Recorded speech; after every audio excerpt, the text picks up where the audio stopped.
2 Samuel chapter 1. Now it came to pass after the death of Saul, when David was returned from the slaughter of the Amalekites, and David had abode 2 days in Ziklag.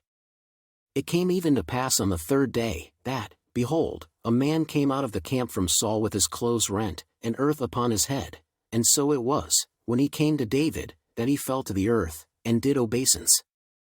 And David said unto him, From whence comest thou? And he said unto him, Out of the camp of Israel am I escaped. And David said unto him, How went the matter? I pray thee, tell me. And he answered, That the people are fled from the battle, and many of the people also are fallen and dead, and Saul and Jonathan his son are dead also. And David said unto the young man that told him, How knowest thou that Saul and Jonathan his son be dead? And the young man that told him said, As I happened by chance upon Mount Gilboa, behold, Saul leaned upon his spear, and, lo, the chariots and horsemen followed hard after him. And when he looked behind him, he saw me, and called unto me. And I answered, Here am I. And he said unto me, Who art thou? And I answered him, I am an Amalekite. He said unto me again, Stand, I pray thee, upon me, and slay me, for anguish is come upon me, because my life is yet whole in me. So I stood upon him, and slew him, because I was sure that he could not live after that he was fallen, and I took the crown that was upon his head, and the bracelet that was on his arm, and have brought them hither unto my lord. Then David took hold on his clothes, and rent them, and likewise all the men that were with him. And they mourned, and wept, and fasted until even, for Saul, and for Jonathan his son, and for the people of the Lord, and for the house of Israel, because they were fallen by the sword. And David said unto the young man that told him, Whence art thou? And he answered, I am the son of a stranger, an Amalekite.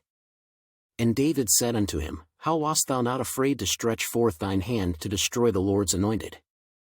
And David called one of the young men, and said, Go near, and fall upon him. And he smote him that he died.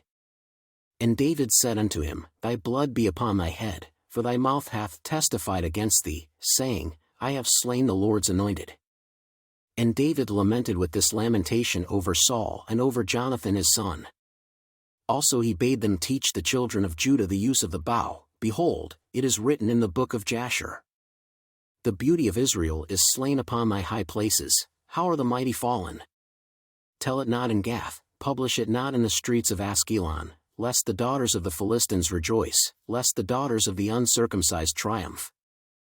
Ye mountains of Gilboa, let there be no dew, neither let there be rain, upon you, nor fields of offerings, for there the shield of the mighty is vilely cast away, the shield of Saul, as though he had not been anointed with oil. From the blood of the slain, from the fat of the mighty, the bow of Jonathan turned not back, and the sword of Saul returned not empty. Saul and Jonathan were lovely and pleasant in their lives, and in their death they were not divided, they were swifter than eagles, they were stronger than lions. Ye daughters of Israel, weep over Saul, who clothed you in scarlet, with other delights, who put on ornaments of gold upon your apparel. How are the mighty fallen in the midst of the battle? O Jonathan, thou wast slain in thine high places. I am distressed for thee, my brother Jonathan, very pleasant hast thou been unto me, thy love to me was wonderful, passing the love of women. How are the mighty fallen, and the weapons of war perished?